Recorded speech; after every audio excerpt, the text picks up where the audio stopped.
안녕하세요. 가산세의 모든 것 5분 특강 임장환 세무사입니다. 이번 시간에는 위장 가공세금 계산서에 대한 가산세에 대해서 알아보도록 하겠습니다. 네, 먼저 위장 가공세금 계산서의 정의를 한번 살펴보겠는데요.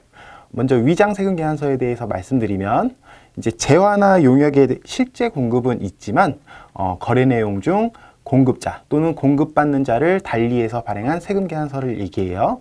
두 번째로 가공세금 계산서 같은 경우는 재화 또는 용역의 공급이 없었음에도 허위로 매출 실적을 조작한다든지 매입세 공제 등을 위해서 발행한 세금 계산서를 말합니다.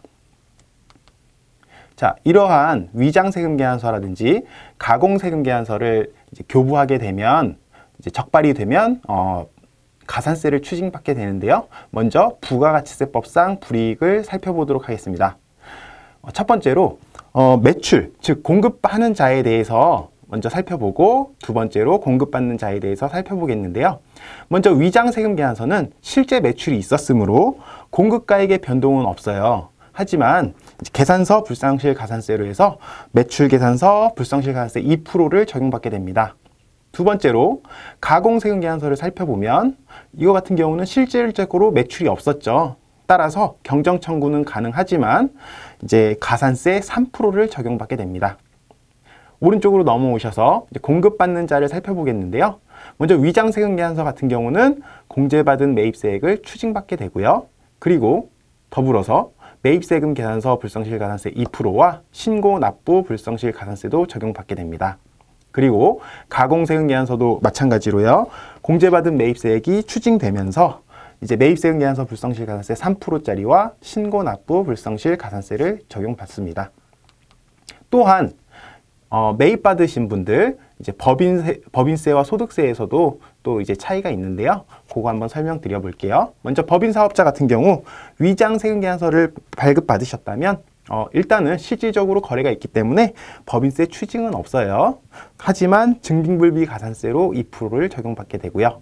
그리고 가공세금 계산서의 경우에는 허위이기 때문에 그 금액만큼 법인세도 추징당하면서 또 이 부분은 대표자 상여로 해가지고 법인 대표님의 소득세로 추징받게 됩니다. 대신에 증빙불비 가산세는 부과되지 않고요. 오른쪽으로 이제 개인사업자 쪽 넘어오시면 먼저 위장세금 계산서의 경우 실제 거래가 있었으므로 종합소득세 추징은 없지만 증빙불비 가산세 2%를 적용받고요. 그리고 가공세금 계산서 쪽을 살펴보시면 허위이기 때문에 그 금액만큼 비용으로 인정이 안 되므로 종합소득세도 추징될 것이고 종합소득세 추징되는 대신 증빙불비 가산세는 적용되지 않습니다. 사례 탐구 살펴보도록 하겠습니다. 먼저 요거는 종합 사례인데요. 이제 가공세금 계산서만 수취하고 법인세 확정 신고 이후에 이것이 드러났다라고 하면 어떻게 처리할 것인가요? 라는 건데요. 먼저 해당 금액은 송금 불산입하면서 당해 귀속자에게 상여 처분하며 귀속자가 불분명한 경우에는 대표자 상여로 처분한다라고 되어 있어요. 세무조정 한번 살펴보도록 할게요. 송금 불산입하고 공급대가, 즉 부가세를 포함한 금액을 대표자에게 상여 처분할 것이고요. 그리고 부가가치세만큼 송금 산입 기타로 처리해 줍니다.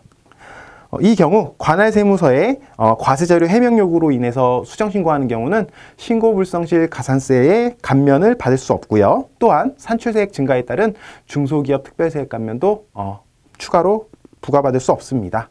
정리를 하면 부가가치세법에서는 본세, 세금계산서 불성실 가산세, 신고납부 불성실 가산세 등이 적용되고요. 법인세 쪽에서도 본세 그리고 신고납부 불성실 가산세를 적용받게 됩니다. 지방세는 또 별도죠.